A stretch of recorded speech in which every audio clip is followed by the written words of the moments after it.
Joey Bosa. Listen, he was just released by the Chargers. Flannel, I got to ask you this, man. Would you like to see them go after a Joey Bosa type, knowing that it might cost? This is a tough one, and let me give this caveat, because there was some talk about, it might have even been a graphic on this network, or at least some speculation of, should the Lions give up a 4th round pick for Joey Bosa when he was still signed with the Chargers? And that would have just been an asinine idea that Brad Holmes would have never have done, because Joey Bosa, at his age, with some of his recent issues, taking on $20 million per year would have been a bad idea. However, now that he's released, things are a little bit more interesting. And for the record, I'm a big fan of Joey Bosa. He's one of 3 players that I actually liked when they were at Ohio State. They were the Bosa brothers and Chase Young, because I just watched them and I was tantalized by their talent and their body and just everything that went along with them. And obviously, they're all, except for Chase Young, to some extent, really, really good in the league. But with Joey Bosa, his first 6 seasons in the NFL, he was primed for Canton, primed for that gold jacket. The problem is, Joey Bosa now, after his last 3 seasons, has to answer for some allegations. And those allegations are, is he washed? Because in 2022 and 2023 combined, he played 14 out of a possible 34 games, which means he missed 20. Last season was objectively the worst season of his career when it comes to counting stats, when it comes to the eye test, and when it comes to PFF metrics. Only had 5 sacks last season. Really looked like he wasn't the same guy, had lost a step or two, and he was the 72nd ranked edge rusher in the NFL according to PFF. You can take that with a grain of salt if you want, but a number that egregious, it makes my ears perk up a little bit, even though I'm PF Flannel. I'll say this, and this is something that was talked about on BDE yesterday. I agree with everything that Spencer Raxter said. I'm going to more or less copy and paste, but I'm going to give him credit. If you want to bring Joey Bosa in, 1 year, $10 million, with incentives that can make it up to 15, I'm cool with it. I would love to have him for $10 million with incentives, and Zadarius Smith and Aiden Hutchinson. I think that could be an absolutely deadly edge rushing trio. But with Joey Bosa, as I said, he's got allegations to answer for, because he's also going into his age 30 season. That was where my preface or my premise was as well. It's just, what is the cost? What is too much for a Bosa? And right now, knowing what the Detroit Lions just went through a season ago, I almost want to know that who we're putting out there is somebody that at least has the history of being relied on from an injury standpoint.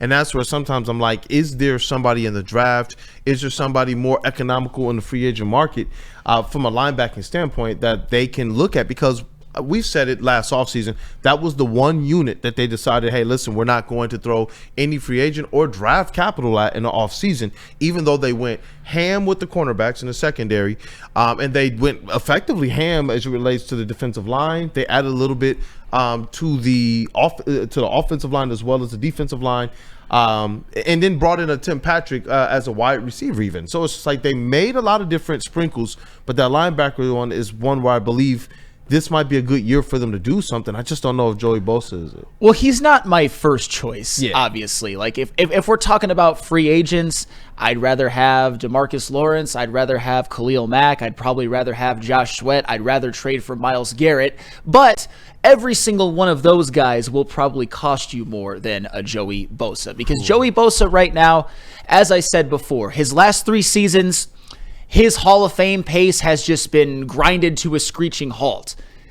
If I'm Brad Holmes, I'm going to Joey Bosa and I'm not going to say this exactly.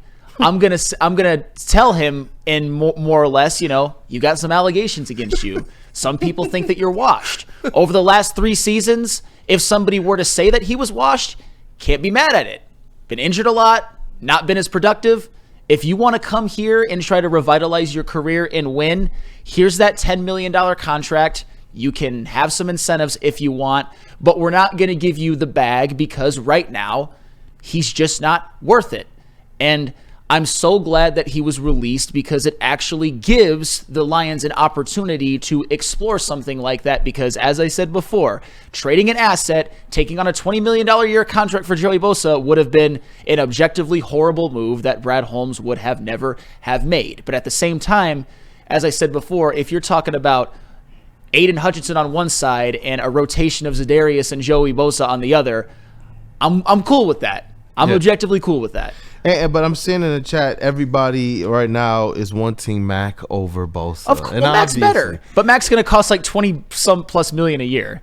And that's kind of the conundrum that they're at. It's like if you do take that chance on a Bosa, is this thing more inclined to work out like the Davenport deal, or is it more inclined to work out like DJ Reader? And that's where it's like, if I can spend the money and know that we got a player who can go out there and be effective for the majority of the season and into the playoffs, then I'm fine with spending that money. If it's on a deal, because you make a great point. Like, obviously what he was getting paid with the Chargers was never going to be something that the Lions were even going to take a sniff at. But if you got an opportunity to get him on some type of a discount, then maybe you take a flyer on it if you think that pedigree of a player is somebody you can kind of keep in a rotation, keep fresh, because that's the way you presented it. Yep. In a rotation, on a cheaper scale, can you keep him fresh, and can you get his kind of Hall of Fame talent in spurts? Because I don't believe that you're going to get that consistently, but can you effectively funnel the best of whoever Joey Bosa is for your Detroit Lions team to get that edge? The question is, does he want to win? Because he's gotten big contracts before. Does he want to win, or does he want the bag? Obviously, the Chargers have had some regular season success during his career there, but the Chargers are always going to Charger, and he never was on a team that won anything of significance. In fact, his most famous playoff moment was probably slamming his helmet down on the sideline while they were blowing the lead to the Jaguars. So, if I'm Joey Bosa, I'm thinking about the best way to revitalize my career is to be that edge rusher who showed what I once was in spurts on a team that gets to the playoffs, wins the division, maybe gets a 1 seed, maybe goes to the Super Bowl and wins it. That, to me, would be the best way to revitalize my career if I'm Joey Bosa. But we all know, with NFL players, with those shelf lives, which Joey Bosa knows all too well, sometimes they want that financial security more than anything, more than the financial security he probably already has. And Mike G says, Flannel, that is a nice rotation. Hutch, Bosa, and Big Z. Yeah. Yeah. What up, though, KG?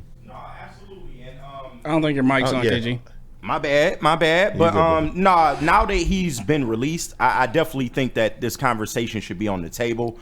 And I do understand everybody's worried about the injuries, right? That was my thing yesterday. That's what everybody is going to say when approaching a Joey Bosa. What about the injuries? Unfortunately, that's the uncontrollable thing of this. But he is still on the technically younger side of his career. He's just approaching 30. And I get that. But when we're talking about Marcus Davenport and Joey Bosa, there's a stark difference just from the fact of the player that we're talking about. When Joey Bosa is on the field, he's relatively been elite most of his career. And I understand, this last season, he only started 9 games. He played in 14. I assume it was because of a snap count in those other games. But not only did he have 5 sacks in 9 games started, he also had 13 QB hits and 2 forced fumbles. So it's not the worst thing in the world. And he's coming into a situation here to where he doesn't have to be an every down guy, because you do have a Za'Darius Smith that can play that reserve role and he can sub in and out that way.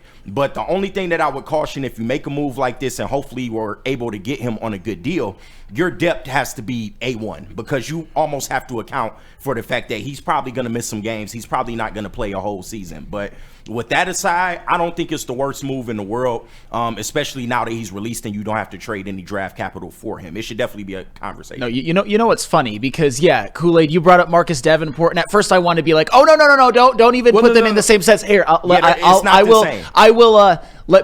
not going to kill you for it, but here's what Joey Bosa's career has been.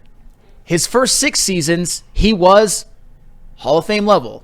I'm talking just like his brother Nick, who has lapped him and then some. But at the time, he was one of the best in the world.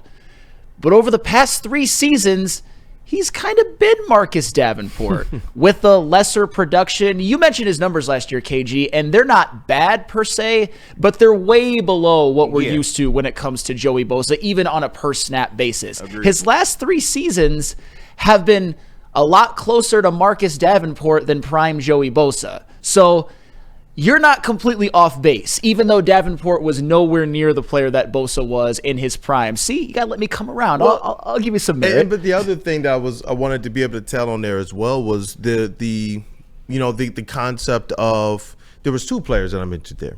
There were 2 defensive line players that we signed that had some type of a checkered injury past. That's Marcus Davenport and DJ Reader. Mm-hmm. So that was the other comparative name I also mentioned. I didn't compare him necessarily to Davenport. I said if we sign a Bosa with an injury history, is he going to be one of those players that we get the same kind of results that we got out of Davenport? He's going to be more that, not in terms of production on the field, but is he going to be on the field or not? Or DJ Reader, who, it wasn't a perfect season, but it sounds more akin to what you guys are explaining. Like, look, he's going to miss some games, but primarily he's going to be there and give you at least the production that you can expect from a Joey Bosa type of player. And that's what I was saying. Like, if you go out there and you spend that money, do you guys believe that this is a player, which you've answered it, is this a player that's going to be more on the field like a DJ Reader, despite the checkered injury paths, despite missing some games, or like a Davenport, who when we first signed him, we're like, okay, we know what he can do. And then as soon as it was like, yo, this dude is basically gone for the year, we were like, ah. And nobody was really surprised at it. And that's where, as Joey Bosa is getting older, that's my only thing, because it's like we need the players to be on the field at this point in time. We saw how instrumental it was last year, and if you go and you spend that on him, that's a two-edged sword, because you're also talking about what you're spending right now versus what you could have gotten on maybe a rookie scale contract or a player that's going to grow with your team from a longevity standpoint. And that's where my mind was thinking about it with him, because I do know he can contribute if they funnel him and they allow him to play in that rotation. But if you were to go to make a move like this, though, you can still go draft a guy. I don't think that should, be out of the question, especially considering that Bosa would probably not start a lot of the season. But hopefully it's more in line with DJ Reader, like you said, somebody that he started the season injured. He missed, the first 3 or 4 games. But he was relatively there the rest of the way. That's what you're hoping to get out of a Joey Bosa. If you can give me at least 12 to 13 games, then I feel like this contract isn't necessarily wasted, but you have to be productive when you're on the field. That's my only gripe. I would probably guess 12 to 13. Like, I think that there's a lot more evidence that Joey Bosa is going to be healthy than there was for a Marcus Davenport. Easy in the chat. Brad loves him banged up. Bring him home. That's fair. I would say depreciated is a more tactful word for it, but. Hey, maybe Joey Bosa can be that diamond in the rough. I'm thinking, like, we probably need to track, like, the all-rehab team. Like, what's the power ranking? Which one is going to be the one this offseason? Is it a Joey Bosa? Because Real K77. Injury-prone. 1 year, prove-it players is bargain Brad's type of guy. And that's what I was talking about giving him, though. Yeah. And that's what I'm saying. Like, especially the way you guys spelled it out. It's not even like you're expecting him to come in here and be the guy of the past. It's like, can we get the best of Joey Bosa while trying to keep him the healthiest? And that would be the rotation you can get, kind of with the defensive line at the and the linebacker core at the Lions. Just saying, just imagine this edge rushing rotation of Hutch, Zadarius, Joey Bosa, Josiah Stewart. Maybe Landon Jackson. I'll say that's maybe Landon Jackson. Hey, there we go. Pretty good. See, that is time on the field wise. That's sexy. You're saying more sexy. DJ Reader than Davenport. And to be honest, I'm on board. To be honest, I give him a 2-year deal. To be honest, but I would probably put incentives in there to where you have to see a certain amount of field time in order to hit certain incentives. But if you can get a guy like this under contract for a couple of years and see what he's got, I don't think there's much risk in that, considering that you're probably getting them at a lower deal because of the injury history. I don't think the Chat family want Bosa, man. And like I said, but you got to make a compelling argument. He's not a perfect solution by any means, but he could be as good of a value as you're going to find, because as I've said before, when he was in his prime, he was headed straight for Canton, Ohio. Yeah. It's just unfortunate the way that things have been derailed for him. But if he wants to get back on that Hall of Fame track, come to the Lions, be one of their top sack guys on a team that wins the Super Bowl. That'll do it for you. And you can wash that Charger-ish right off you, because when you're a Charger, Things just happen. Sign like him this. and trade up for James Pierce. You're right, because you're right. It doesn't cancel out their ability to go out there and still make that. Obviously, all of it's going to hit the cap sheet, and they got to worry about how they manage that. But they've done brilliantly in that department, so I don't even worry about that. Obviously, this aspect of adding more rush help, edge help, I know that that's what they're going to do, whether it's through the draft, through trades, through free agency. So the combinations is where it gets fun to kind of think about it, because now I'm going to wreck my brain about the all rehab power rankings. Who's going to be that guy? There's going to be one of them this offseason at the very least. And the all rehab. You know what? Michigander 1212 says Aiden Hutchinson will make any mid-level edge rusher look elite because Aiden will draw that much attention to himself. Well, Joey Bosa should be used to it. He's played with Khalil Mack for a few years. But to be fair, they actually haven't been on the field at the same time very often. So hopefully this year, if it happens, it's a big if, Joey Bosa and Aiden Hutchinson can share the field a lot, because that would be deadly. But speaking of guys we would like to see on the field for the Lions next year, but there's some questions. Carlton Davis went real cryptic on his X account. Yeah. We're going to talk about that because it could have some big ramifications on the Lions this year. But JB, tell us about merch. Oh, I got you. Let me clean up these super chats real quick. Yep. Once again, everyone that sends in super chats will get something read on air live right now. Shout out to Randall Smalls, $2. No to Bosa. That is his answer about Can't Joey be mad Bosa, at you for that. Yeah, definitely can't be mad at you. And also shout out JJ sending in $5. He said, let's stop messing around. We know the cap isn't real. Let's go get someone big and help Hutch out. I'm not worried about the future. It's about right now. And hey, you can't argue with them about that either. So shout out.